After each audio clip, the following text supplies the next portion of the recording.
6:58 de la mañana, continuamos con más de Primera Página. A esta hora le vamos a dar la bienvenida al diputado de la Mesa de la Unidad Democrática, Juan Andrés Mejía, diputado, por supuesto, del Parlamento de nuestro país, además de Voluntad Popular. Bienvenido a Primera Página. Muchísimas gracias, un placer estar aquí. Diputado, muchos temas que comentar, pero el día de hoy acapara titulares unas declaraciones ofrecidas por el dirigente de Podemos, además representante del Gran Polo Patriótico, Didalco Bolívar. Quiero presentarle a usted estas declaraciones y regresamos a analizar el tema. Yo creo que llegó la hora de que el pueblo decida qué quiere. ¿Quiere una asamblea que obstruya las leyes aprobadas y dejadas por Hugo Chávez, o quiere una asamblea que dé por abolido el poder constituido y la Constitución? Nosotros creemos de que debe ser abolida esta mayoría, pero creemos que debe llamarse inmediatamente a elecciones parlamentarias, como una forma de que el pueblo refrende la decisión popular y que el pueblo tenga la última palabra. Didalco Bolívar, presidente de Podemos, según dijo, posee información de una nueva constitución que se estaría redactando desde las Declaraciones de Didalco Bolívar, quien las diera el día de ayer, pidiendo precisamente este tema, diputado. Es titular y acaparó titulares el día de hoy en la prensa nacional. Últimas Noticias y el diario La Voz destacan como titulares principales: chavismo pedirá al Tribunal Supremo de Justicia disolución de la Asamblea. Entre otras cosas, o lo que decía Didalco Bolívar era que la petición será por usurpación de funciones, violación a la Constitución y traición a la patria. Su opinión como parlamentario, además miembro de la mayoría calificada que tiene en este momento la Asamblea Nacional luego de las elecciones del 6 de diciembre. Sí, bueno, la primera pregunta que uno se hace cuando escucha a Didalco es ¿en nombre de quién habla Didalco? Recordemos que Didalco fue candidato a diputado el pasado 6 de diciembre y fue derrotado por el pueblo de Aragua.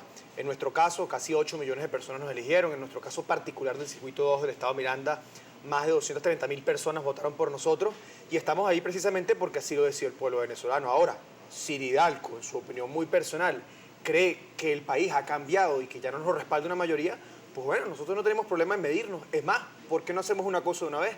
Vamos a medir al Legislativo y al Ejecutivo y que la gente decida. Es decir, nosotros no tenemos miedo a someternos cuantas veces sea necesario a la soberanía popular. Quienes parecieran tener miedo a someterse al juicio del pueblo es precisamente el Ejecutivo, que está haciendo todo lo que puede para evitar un revocatorio. Que sean los venezolanos los que decidan, bienvenido. ¿Confían en que si procede esta petición va a ser elevada al Tribunal Supremo de Justicia? ¿Confía la oposición venezolana que si se realiza esta consulta o esta consulta referendaria que está proponiendo Didalco Bolívar, puedan ser ratificados quienes hoy son diputados de la Mesa de la Unidad Democrática ante el Parlamento? Mira, no tengo ninguna duda de que seríamos ratificados, incluso aumentaríamos la cantidad de curules. Es precisamente por eso que el gobierno no ha querido hacer nuevamente las elecciones de Amazonas. Si hubiese alguna duda que nosotros fuésemos a perder, ya las hubiesen hecho. Nosotros ganaríamos en Amazonas nuevamente los 3 de los 4 diputados que ganamos el 6 de diciembre. Insisto, además de ser una propuesta inconstitucional, además de violar las leyes, además de que no tiene ningún sentido lógico en este momento, si de someternos a la voluntad del pueblo se tratase, nosotros no tenemos ninguna duda de que contamos con una amplia mayoría y que es precisamente el gobierno, en nombre de quien habla, quien hoy no cuenta con el respaldo de los venezolanos. Diputado, el proceso de validación de firmas del 1% ya culminó el pasado viernes. Ayer se hicieron denuncias por parte del secretario ejecutivo de la Mesa de la Unidad Democrática ante el Consejo Nacional Electoral, entre otras cosas solicitando o respondiendo a la propuesta de Jorge Rodríguez de hacer este proceso el siguiente paso, que serían el 20% de las firmas en un día. Él aseguraba que pudiera tomarse la propuesta si se activaran las más de 42.000 mesas que correspondería como si fuera una elección presidencial.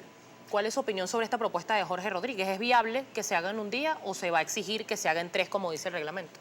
Bueno, se va a exigir que se hagan 3, como lo establece el reglamento. Es decir, es un reglamento que ha redactado el mismo Consejo Nacional Electoral, la misma rectora Tibisay Lucena, y que ellos han venido violando una y otra vez. Nosotros creemos que deben ser 3 días y creemos que debe ser lo antes posible. Yo recuerdo que el reglamento establece que el próximo paso debe anunciarse dentro de los próximos 20 días. Es decir, no necesariamente... Tienen que cumplirse los 20. Exactamente. Entonces, es decir, desde acá nosotros también queremos decirle a la rectora Tibisay Lucena que ya es un hecho público y notorio, que ya el país entero sabe que se cumplió con la meta del 1%, que ellos mismos tienen los números, que ellos constataron que las personas fueron ahí con las máquinas que ellos colocaron, los operadores que ellos pusieron, el Plan República que ellos coordinaron. Es decir, no hay nada que revisar. Ya el primer paso fue logrado y yo creo que lo antes posible deberíamos pasar al segundo punto, que es ir a manifestar la voluntad del 20% de los venezolanos, porque el país así lo requiere. Cada día que pasa, cada minuto que corre, hay una vida que se pierde, hay una persona que deja de comer y precisamente ese es el clamor del país. Poder buscar soluciones, poder resolver las diferencias que tengamos a través del voto de manera democrática y esa es la lucha que estamos dando nosotros. Hay dos escenarios. Por parte de la oposición se defiende que los lapsos sí dan, que los requisitos se están cumpliendo, pero que es el Consejo Nacional Electoral quien estaría colocando trabas. Por lado del chavismo, en voz del representante del PSUV ante el ente comicial Jorge Rodríguez, se asegura que la validación de firmas fue un fraude, que no dan los tiempos y que en un escenario hipotético pues se pudiera realizar el referéndum el año que viene. ¿Cuál es la garantía que tiene la oposición de que ciertamente se pudiera aplicar el referéndum este año? Porque hay muchas dudas además en la población. Sí, mira, fraude fue haber tratado de obstaculizar este proceso, fraude ha sido intentar colocar trabas literalmente, árboles podados, asfaltados, máquinas aisladas, máquinas insuficientes. Eso es un fraude al elector que quiere participar y que se vio manifestado en colas kilométricas en todo el país. Ahora bien, nosotros estamos convencidos de que el revocatorio se puede hacer este año y no tenemos ninguna duda al respecto. Es un tema de voluntad política, es un tema de no tenerle miedo a la voluntad popular, al pueblo. Pasado 2013, cuando falleció Chávez, recordemos, el Consejo Nacional Electoral, este mismo Consejo Nacional Electoral, organizó unas elecciones presidenciales mucho más complejas que esta, con más candidatos, con más partidos, en apenas un mes. Un mes les tomó a ellos organizar un proceso mucho más complejo. En esta oportunidad estamos hablando de un referéndum en donde no habría tarjetas de partido, en donde las únicas opciones son sí y no, y perfectamente se podría hacer tan temprano como dentro de 30 días. Ah, bueno, ellos se quieren agarrar 2 meses, 3 meses, bueno, bien, tómenselos, pero debe ser este año sin ninguna duda y debe ser lo antes posible. Sinceramente, les decimos al gobierno que entienda, el referéndum revocatorio no es un capricho de 112 diputados o dirigentes de la oposición, es un clamor del pueblo, es incluso una válvula de escape para un país que en este momento está en una profunda crisis y que quiere resolverla de una manera pacífica, que quiere resolverla en el marco de la Constitución y que ve en el referéndum revocatorio quizás la última alternativa, porque recordemos que ya fue bloqueada la enmienda, recordemos que el gobierno no ha querido poner su cargo a la orden cuando lo han podido haber hecho ya hace tiempo, y bueno, nos queda entonces el referéndum revocatorio como la última alternativa electoral para poder avanzar en paz. Y esa es la propuesta y esa es la lucha incansable que hemos venido dando y seguiremos dando desde la unidad. Luego del revocatorio, en un escenario hipotético, si se realiza y se revoca el presidente Nicolás Maduro, ¿cuál es la propuesta de la oposición para superar esta crisis? Mira, la ¿Y en cuánto tiempo, además? Porque la gente espera, la gente no tiene comida, la gente está haciendo cola, no hay medicinas. Pero ¿cuál es la solución? ¿Es solamente remover al presidente de la República o se tiene una propuesta específica que se pueda aplicar para solventar esta crisis en menos tiempo? Sí, sin duda alguna que el problema venezolano en este momento es muy complejo. No hay soluciones mágicas, pero sí hay soluciones de corto plazo que pueden ser implementadas. Incluso desde ya estamos luchando para que se materialicen. Recordemos que dentro de nuestros proyectos, nuestras políticas, no únicamente está el referéndum revocatorio. En este momento Lilian Tentori, esposa del líder político y preso político Leopoldo López, viene haciendo una campaña a nivel nacional. Ayer estuvo en el Estado Vargas para la apertura de un canal humanitario. Países del mundo, venezolanos en el exterior, venezolanos del mundo han puesto a su disposición medicamentos, insumos médicos, precisamente para solventar la crisis del sector salud.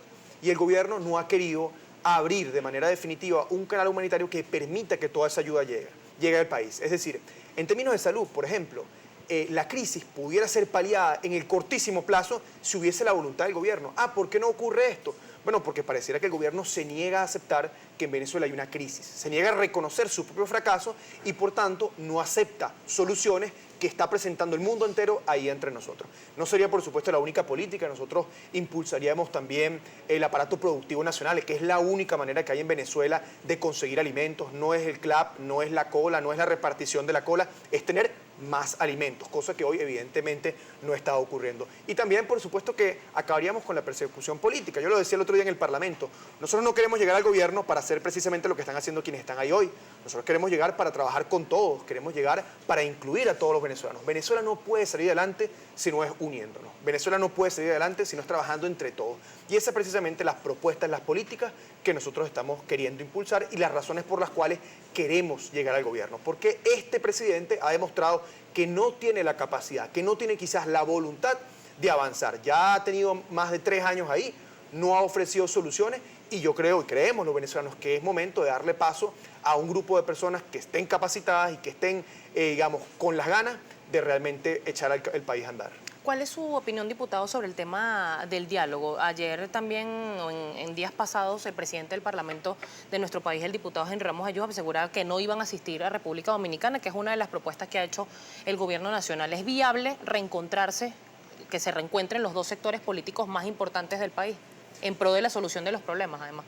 Mira, yo creo que es viable y es necesario. Nosotros nunca hemos negado esa realidad. Aquí hay que ponernos de acuerdo, lo venía diciendo. Ahora bien, un diálogo que se base primero en el respeto a la Constitución. Es decir, nosotros no podemos dialogar para ver si hay o no un referéndum. El referéndum tiene que darse, porque así lo establece el artículo 72 y así lo quieren la mayoría de venezolanos. Nosotros queremos dialogar, pero no podemos dialogar para ver si siguen o no los presos políticos. Los presos políticos tienen que salir en libertad. Podemos discutir cómo, los tiempos, pero tienen que salir en libertad.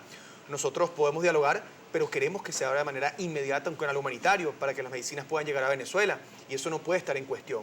Es decir, dialogar, pero siempre en el marco de la Constitución, dialogar respetando los derechos humanos, dialogar respetando los derechos políticos de todos los venezolanos. ¿Qué ha pasado en las últimas semanas? Bueno, el gobierno, por un lado, habla de un diálogo, hace una campaña internacional, y por el otro, persigue a políticos, encierra a venezolanos que protestan por falta de alimentos, en fin, mantiene una política de persecución, de ataque, que hace que sea imposible sentarse en una mesa en esas condiciones. La semana pasada fueron puestos tras la reja Gabriel San Miguel y Francisco Márquez, dirigentes de mi partido de Voluntad Popular y representantes de la Mesa de la Unidad Democrática.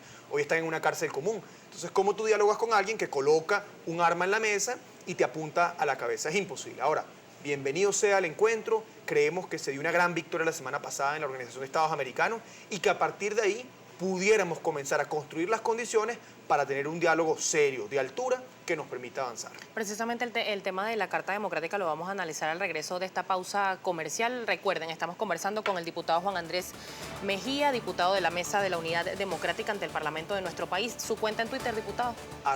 @Juan Andrés Mejía, sin ese al final.